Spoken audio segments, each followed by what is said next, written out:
So jealousy is a really terrible thing, except وَمِن ذَلِكَ مَا صَحَّ مِن قَوْلِهِ صَلَّى اللَّهُ عَلَيْهِ وسلم, from the things that are acceptable, as what is authentically narrated from the Prophet sallallahu alaihi wasallam, لا حسد إلا في اثنتين. There is no room for jealousy at all except in two things. رجل آتاه الله تعالى مالا وسلطه على هلكته في الحق. A man who Allah has given wealth and he is exhausting himself in destroying it, spending it for the truth. He just wants to get rid of it all. And the words are really interesting. في هلكته, to destroy that. I don't want to look at it. I want to give it all up. It's like he can't hold on to it. He wants to give it up for the sake of Allah.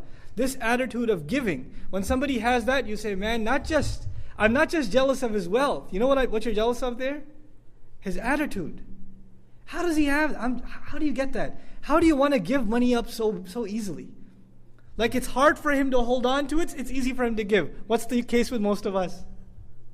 It's hard for us to give it. It's very easy to hold on. You know, especially when it comes to fil haqq, in the truth, spending in the path of the truth. It's very difficult. You know, fundraising can be like pulling teeth. For you to give $100 towards the building of a masjid, or helping out the madrasa or whatever else, right? This da'wah program or this or that, it's very difficult. But when you go to Walmart, you don't think twice. Swipe the card, it doesn't hurt. You don't think, man, this money could have been better used for the kids' college fund or this. No accounting comes to your head. But when it comes to spending in the path of Allah, all of a sudden, all of you become CPAs. Man, this money could have been, I need it over there, and this bill and that bill, and the whole financial balance just rolls before your eyes. It's like you've logged into your online account just sitting there in front of the masjid while the fundraiser is going on, right? You think all of the reasons why you should not be giving. But this person we should be jealous of, who when the opportunity comes to give, he just let me get rid of it. It's like it's on fire when it's with him, and he just wants to get rid of it. This is the first person we should be jealous of. No, some people don't understand this, and what do? Man, I wish I was wealthy like him. If I was, I would spend too. No, you wouldn't. Just like the money part. You'd spend, but not like he spends. Right? So sometimes we have these, I really want to be rich so I can spend in the path of Allah. Yeah. You really mean that? Or do you mean I really want to be rich and I'll spend a little, I guess, because I feel bad. I said that already. Right? SubhanAllah, we can't play games with our intentions. And so this person, it's someone to be jealous of, something to aspire.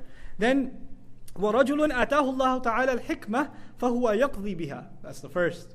He says, a man who Allah has given wisdom. Here we learn, just like mal comes from Allah, you don't earn mal, you also don't earn what? Wisdom. That also comes from Allah.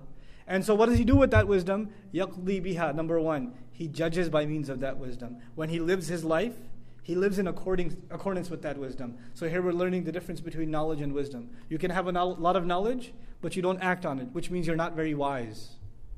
When you have knowledge and you judge by it, you act by it, you live by it, you benefit from it, then you're actually wise.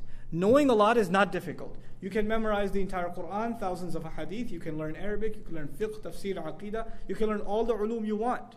You can become an alim. That's easy. That's not the hard part. The hard part is hikmah. Hikmah, the ancient Arabic definition of hikmah was you learn something beneficial and you act on it. If you do those things, then you are hakim. For example, fire burns. Simple knowledge, fire burns. If you still touch it anyway, you're not very wise. Wisdom would be you have beneficial knowledge and that leads you to proper action. You stay away from fire.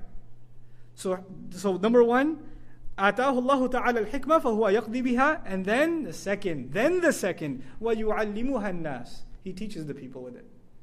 Allah gave him wisdom and he uses it to teach the people. Here it's something else. Allah didn't say he teaches people knowledge. He says he teaches people what? Wisdom.